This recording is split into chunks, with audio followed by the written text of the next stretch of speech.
Bonjour à tous. Oui, il n'est pas commun de me voir parler devant un appareil pour être enregistré en vidéo, alors que d'habitude je fais mes petits mots avec les photos, les peintures, et je vous dis bonne journée avec le café. J'ai toujours le café, hein. Non, j'avais envie de vous parler directement et j'ai envie de vous parler directement plus souvent et rapidement. Rapidement parce que je sais que votre temps est compté et que appuyer sur une vidéo, ben, ça prend du temps. Mais voilà, donc je vais essayer d'être rapide et concise. Je voudrais vous parler de plusieurs choses aujourd'hui. D'abord vous demander comment ça va, si, votre vie se stabilise, si elle est stable malgré tout ce tumulte ambiant, si vous vivez plutôt retiré, si vous êtes plutôt optimiste, si vous êtes plutôt défaitiste. Comment vous envisagez, cette transition, planétaire? Parce qu'on est dans une transition énergétique, hein, elle est intense et on le sent, énergétique dans tous les sens du terme d'ailleurs, hein.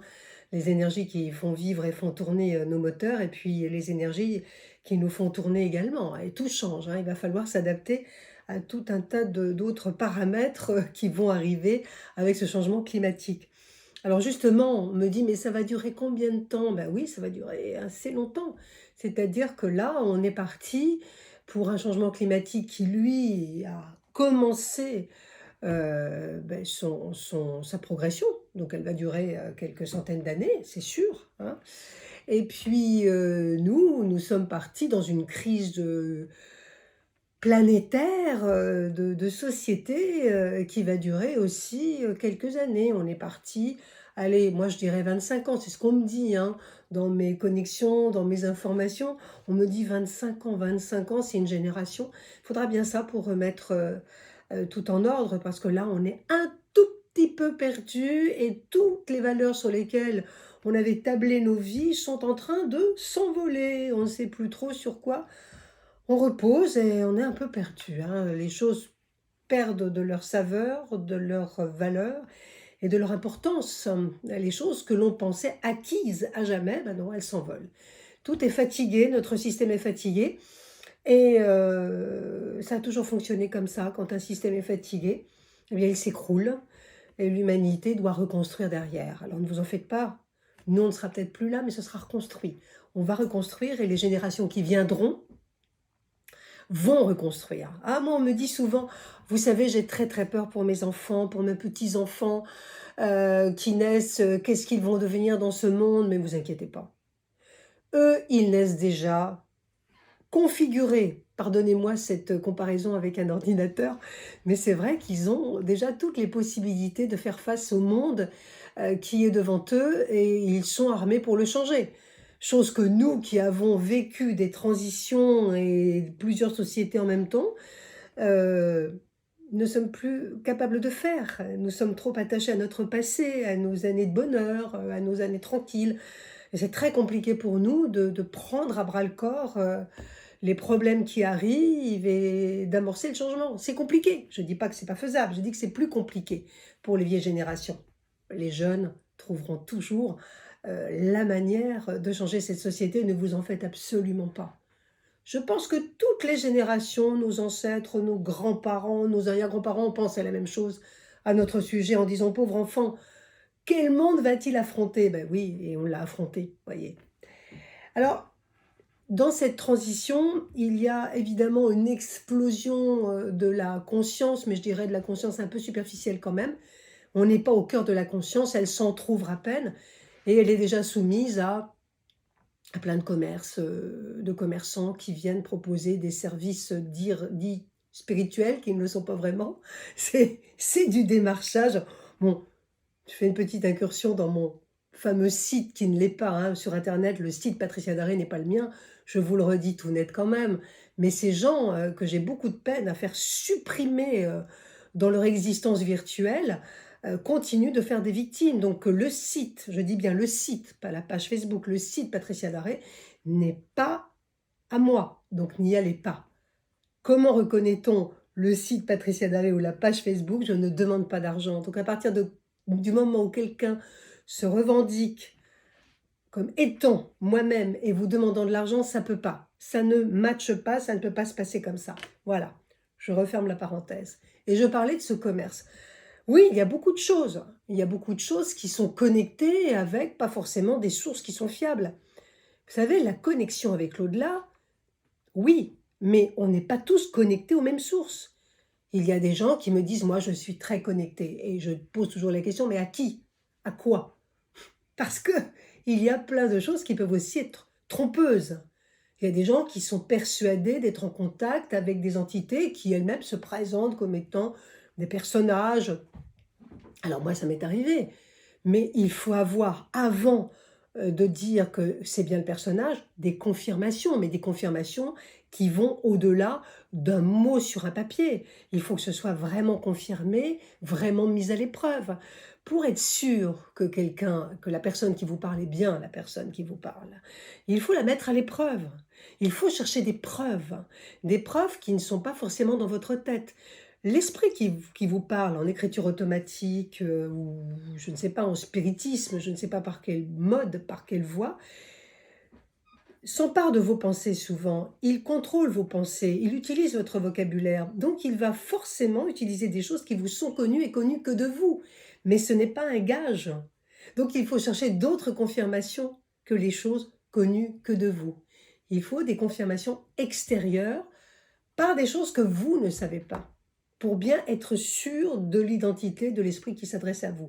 Ça, c'est une petite note à l'attention de tous ceux, qui prennent pour argent comptant ce qui arrive à eux et qui sont complètement, pardonnez-moi l'expression, roulés dans la farine.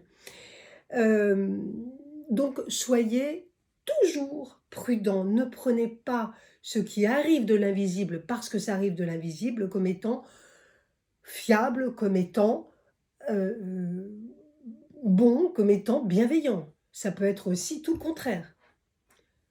Il faut toujours mettre à l'épreuve. Mettre à l'épreuve avant d'avoir la confirmation et l'assurance que vous ne risquez rien.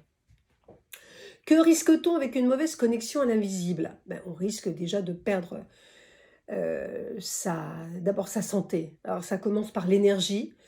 On commence à être très fatigué, on est pompé, on est parasité, on dort mais on se lève aussi fatigué que la veille et puis, on a l'impression qu'on est à côté de ses pompes littéralement et qu'on est, parasité. C'est comme un hacker, une entité, hackeuse qui va vous prendre en otage. C'est exactement ça et qui va manipuler vos pensées jusqu'à ce que vous perdiez complètement tout sens de la réalité et que vous deveniez déprimé, voire dépressif.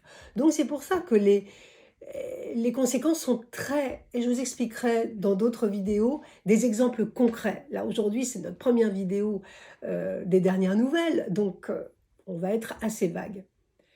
Soyez prudents, surtout en ce moment. Contentez-vous de d'aller chercher en vous.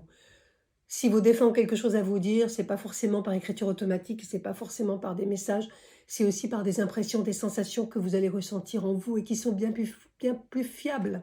Ressentir l'amour d'un proche, ressentir une sensation, un parfum, quelque chose qui ne peut pas tromper et qui est en vous, qui vous parle directement au cœur, ça c'est fiable. Donc fiez-vous beaucoup à ces impressions plutôt qu'aux mots qui vont être donnés. L'été va être compliqué énergétiquement. On va continuer à faire semblant. Je m'explique quand je dis ça. Oui, on essaie de revivre comme il y a 2 ans. On essaie de faire semblant que tout aille bien et quand on s'amuse ou quand on fait des fêtes ou quand on se rencontre, on essaie de faire semblant, mais rien n'est plus comme avant.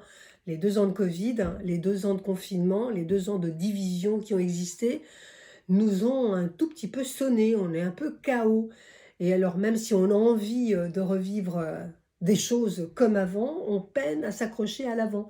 On fait semblant, donc c'est pas terriblement authentique, c'est pas terriblement spontané ce qui se passe, c'est pas du ressenti. Ça viendra, ça reviendra. Allons-y doucement, on est en convalescence tous, convalescence sociale. On est passé par des tas de choses, on est encore passé alors non seulement par la maladie, mais aussi, par la peur, par la haine, par, tout ce qui a pu nous déchirer, donc je crois qu'il faut s'en sortir déjà. L'automne sera différent. L'automne va nous apporter des énergies de renaissance, une espèce d'ouverture Et il y aura comme ça, pendant les années qui vont venir, des périodes fastes et des périodes moins fastes. La transition va se faire comme sur des montagnes russes, avec des envolées et des descentes. L'automne sera beaucoup plus faste pour, plein de choses, donc accrochez-vous à cet automne qui vient. Passez bien l'été, en vacances, reposez-vous, récupérez, lisez, cultivez-vous, allez chercher en vous des choses, ne vous éloignez pas trop des autres, même si vous avez envie d'être en retrait, ne soyez pas égoïste, ne confondez pas l'égoïsme et la solitude, ça n'a rien à voir. On peut être, solitaire mais pas égoïste, on peut être en retrait mais pas asocial. Donc ne confondez pas tout, restez connectés avec les autres et puis cultivez-vous, méditez, pensez, mais soyez authentique. Ne faites pas semblant, ne faites pas comme dans les manuels. Ne lisez pas les manuels, comment on fait? On le fait soi-même, on s'accroche à un arbre, on s'accroche à une vision, à un paysage, au ciel, à la pleine lune, que sais-je encore, et puis on plonge en soi et on va chercher à l'intérieur de soi. On a tout, hein, à l'intérieur de soi. On a tout, pas de peine de les chercher tout le temps à l'extérieur. Tout est à l'intérieur. Il suffit juste de faire un tout petit peu de place pour s'écouter et pour aller, au cœur des choses. Voilà, je voulais vous dire ça aujourd'hui et puis vous souhaiter une belle journée évidemment. Oui, ce que je tripote depuis un petit moment là, c'est un silex que j'ai trouvé dans mon jardin en plantant mes roses. Un petit silex, taillé qui a probablement, quelques 3000 ans. Ouais, c'est une petite pointe de flèche, hein. Ça veut dire qu'au fond de mon jardin, là où j'ai planté mes roses, j'en ai retrouvé pas mal. Il y avait des hommes dans le néolithique qui, eux, forgeaient leurs petites flèches, forgeaient, taillaient leur silex, leurs outils pour pouvoir survivre. Donc, c'est très émouvant aussi, voyez. Nous sommes arrivés bien après des humains et après nous viendront sur cette terre bien des humains. Restons humbles, restons simples, restons authentiques. Bonne journée à vous, bon café.